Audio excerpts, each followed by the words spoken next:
Om Sri Sai Ram, Gita Vahini, Chapter-21. Liberation requires giving up attachment to the body, the path of devotion. Arjuna, people think that the worship of God with the form and attributes is quite enough. This discipline will be of only some help. It will guide the person along the road only for a little while, for the Lord will not condescend to grant liberation for justice. He who aims at liberation must first give up attachment to the body. Without that, the Atmic stage cannot be attained. Identification with the body is the expression of ignorance. The Atma must be recognized as distinct from the objective world, Prakriti. The craving for objective pleasure based on the unreal value attached to the world has to be removed by meditation and penance, tapas.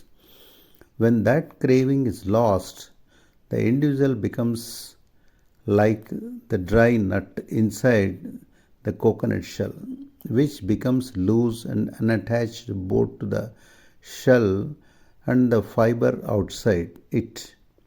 It does not germinate or sprout again.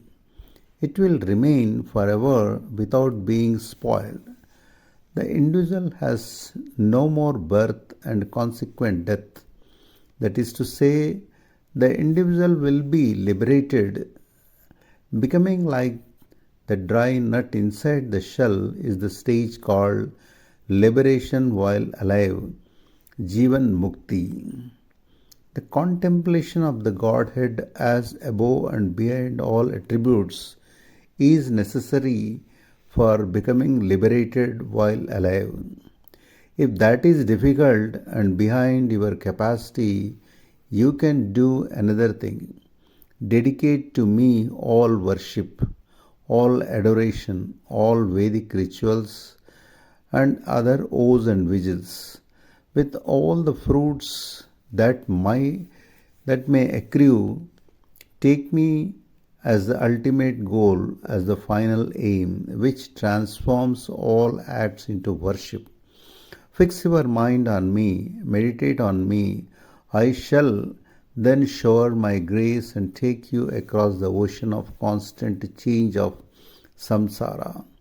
I shall favor you with the goal you seek. Arjuna, it is not an easy task to fix your mind steadily on me. Not everyone can succeed in this. However long the practice, it is hard to keep the mind on me without deflecting it toward other things or ideas. Therefore, you might ask, have we no other means? My reply is this: yes, there is. Even those who are eager to engage themselves in acts that please me can get established in the Atmic consciousness and gain liberation. By means of prayer, recitation of the name, adoration of the glory, worship, etc., the sins of the past can be destroyed. The inner consciousness purified of impulses and urges. Then the light of wisdom will dawn, leading to liberation from darkness. There is great need for readers to ponder this point, for it is through the weighing of pros and cons that valuable conclusions are reached. Consider, for example, the difference between bhakti, devotion, as described in popular usage, and bhakti as declared by the Lord. Popularly, bhakti is described as genuine devotion of the Lord, but it connotes much more than this. Devotion to the Lord is only a form of discipline to reach the goal. Seekers should not stop with acquisition of devotion. They should pay attention not so much to the devotion or love that they have toward the Lord, but to the love and grace that the Lord bestows on them. They must be always eager to find out which behavior, what acts of will be most pleasing to the Lord, will fill the Lord with bliss, Ananda. Inquire about that, yearn for that, carry out the things that will secure that objective, be engaged in acts conducive to gain it. That is real devotion, bhakti. But people generally don't follow this ideal of devotion, nor do they think about its implications. They pay attention only to the love that the devotee has for to the Lord, and in the process they don't pay much attention to the dharma and action that the Lord approves or appreciates. This is why Krishna says action that pleases the Lord is superior to action that fulfills the yearning of the devotee. Whatever devotees do or think or plan or observe should draw down the grace of God. Devotees should not be subject to their own will, they should be in accordance with His will. Devotees must test every thought and feeling on the touchstone of the Lord's declared preferences. The Gita declares that although one may have deep devotion to the Lord, one cannot be called a devotee if one lives without regard to the commands of the Lord, that is, to the dharma laid down in the scriptures, shastras, which embody His orders revealed to saints and seers. It is in this sense that Krishna uses the phrase one full of devotion, bhakti, mana, when he declares in the Gita, those who are full of devotion or dear to me, bhaktiman ya sahab me priyam. Again, whatever the act, a devotee should not feel that it is my action. Krishna says that it must be conceived as action for the Lord, by the Lord. Usually people feel that some acts are theirs and others are the Lord's. This is not the mark of the true devotee. If all acts are felt as the Lord, they will not be tarnished by egotism or the taints of mind. Devotion is to be identified as the discipline that removes egotism and the limitations of I and mine. That is why the devotee is defined by those who know as one who is non-separate from God. At all times, under all conditions, one's acts and feelings must be God-centered. Instead, if you pray when overwhelmed by misery, worry and loss, "O God, save me, rescue me from these," and when they pass, if once again you plunge into objective affairs enslaved by worldly aims, such conduct is reprehensible. This is the teaching of Gita. Don't worship the Lord as an emergency measure. When the tongue is affected and does not relish food, people seek hot pickles. So too, when grief afflicts, people seek God. This kind of demonstrative devotion is rampant today, perhaps due to the influence of the fundamental hypocrisy of the age. Hollow devotion that seeks to exhibit the strength of one's attachment to the Lord is unfortunately evident even among great spiritual aspirants and persons who have renounced everything for the sake of Him, whom they consider to be their all. For many, devotion is a veil that is worn when on pilgrimage, when approaching elders, or when visiting temples. Once back home, discard that veil, and with it all ideas and feelings of reverence for the Lord. These are but exhibitionist stunts. Devotion however, has to be steady and full. It is the establishment of the mind in the Lord under all situations, at all times. Many assert that all their acts are dedicated to God, Deva, but their attitude shows that they are dedicated only to the body. Instead of dedicating their acts to God, they dedicate them to themselves, the bodies with which they ignorantly identify themselves. They assert, "This I offer to Krishna," but really it is an offering to their son. They declare, "This is an offering to Rama," but their urge reveals that it is an offering to their sense of attachment and passion, raga. How can these acts be dignified by the word dedication or offering? Dedication inspires the body, mind, and speech. If what you think, what you speak is not approved by the mind, if what is felt in the mind is not wholeheartedly put into action, then it becomes sheer hypocrisy. Be convinced that the doer, the deed, and the doing are all He.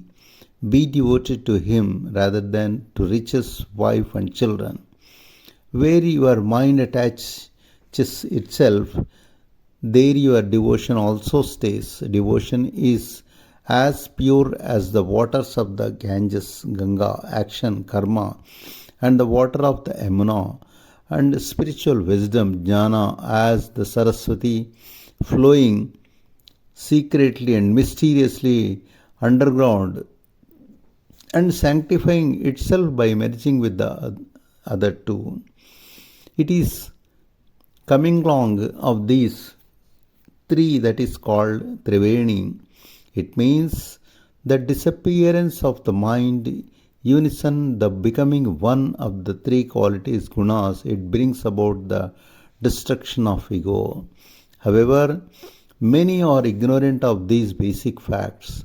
They dip in water twice a day, go through the morning and noon and evening rituals, worship the household gods, draw lines of ash or sandal paste on their brows, arms, and chest, put dots of saffron on their faces, wear strings of beads and rosaries around their necks, and roam about from temple to temple or from one spiritual teacher to another.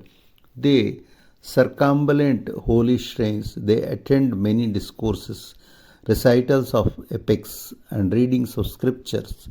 The best we can say about such people is that they are engaged in good activities. We cannot say they are devotees. Devotion, bhakti, has no relationship with the dress and speech on the basis of mere raiment and religiosity of expression. We cannot call a person a devotee of the Lord. Devotion is a matter of the inner consciousness of feeling rather than external behavior or conduct. Where there is smoke, there is fire, but some types of fire do not emit smoke, although all smoke originates from the fire. There is a possibility that acts will be done without feeling, but you cannot say that all feeling must be expressed through outer show. Even without pomp and outer show, it is possible to have sincere feeling. Pure feeling is the important thing. Mere pompous outer activity is positively harmful to the progress, if one aspires at all for progress. The question that Arjuna asked drew these further answers. Of course, there are two different types of devotees: the votary of the formful Saguna, one, and the votary of the formless Nirguna. Among the devotees, the distressed Artha, the poor Arthartha, and the inquirer Jijnasu are all eager about the nameful and formful aspects of Godhead. Just as for every auspicious act, the right foot is placed first, the right foot of devotion of the formless Nirguna Bhakti must be used for the attainment of liberation. That is, the all auspicious, That is to say, the spiritual discipline of the formless Godhead alone gives illumination. Both aspects have value and are indispensable. How long can anyone have one foot inside and another outside?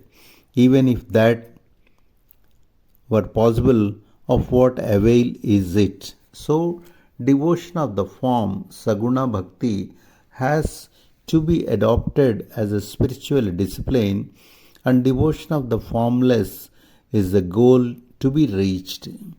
Either you can see the whole universe as God, Vishwa or Vishveshwara, or you can see the universe and God as separate and distinct, but both are the same.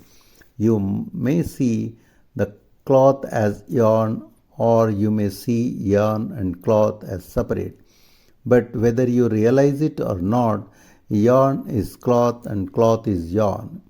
Seeing yarn and cloth as distinct is contemplation, upasana of God with attributes saguna. Seeing yarn as included in the cloth and the cloth as a collection of yarn and the two as identical is contemplation of the formless aspect. Devotion is not something that can be imported from somewhere. It is not something that is supplied by someone. It does not grow from the ground or fall from the skies. It wells up from oneself. It is selfless attachment to the Lord. The attachment, the love inherent in humanity should not flow wildly in diverse channels. It should flow uninterruptedly in the direction of God. Then it becomes devotion. This love is in every living being. Birds and bees, insects and worms all have love inspiring them, filling them to the extent that is appropriate to each. In short, life is love, love is life. Each member of each living species has many-sided love toward offspring. Parents, comforts, each guards its food and drink, its joys and plays. Each of these types of love or attachment has a distinct name suited to the objects on which it is fixed. It is called affection when directed toward offspring, infatuation when directed towards people who are less fortunate, comradeship when flowing towards equals, attachment when extended to goods or places. It becomes fascination in some cases, friendship in others, when directed toward elders and teachers and parents. It becomes reverence, humility, etc. But the word bhakti, devotion, is used only with reference to Lord, to love as directed to the Lord. When this love is broken up into many streams of flowing in many directions and toward many points, it causes only grief, for it gets fixed on mortal things of the moment. Instead, allow the love to flow single-pointedly to the ocean of the Lord's grace. This is the spiritual discipline called devotion, bhakti. Why waste life in the sultry mash of change? Strive rather to reach the vast ocean of grace. There you realize yourself. You attain existence, knowledge, bliss, Sachitananda. How holy is that consummation, how filled with bliss. The coward made straw and succeeded in this spiritual exercise. Every moment and under every condition, there every thought, word and deed was dedicated to the lotus feet of Sri Krishna. That is why cowherd maids are called yogis. When the Lord Krishna himself addresses them as yogis, you can gauge the height of spiritual discipline they had achieved. Jai Sai Ram.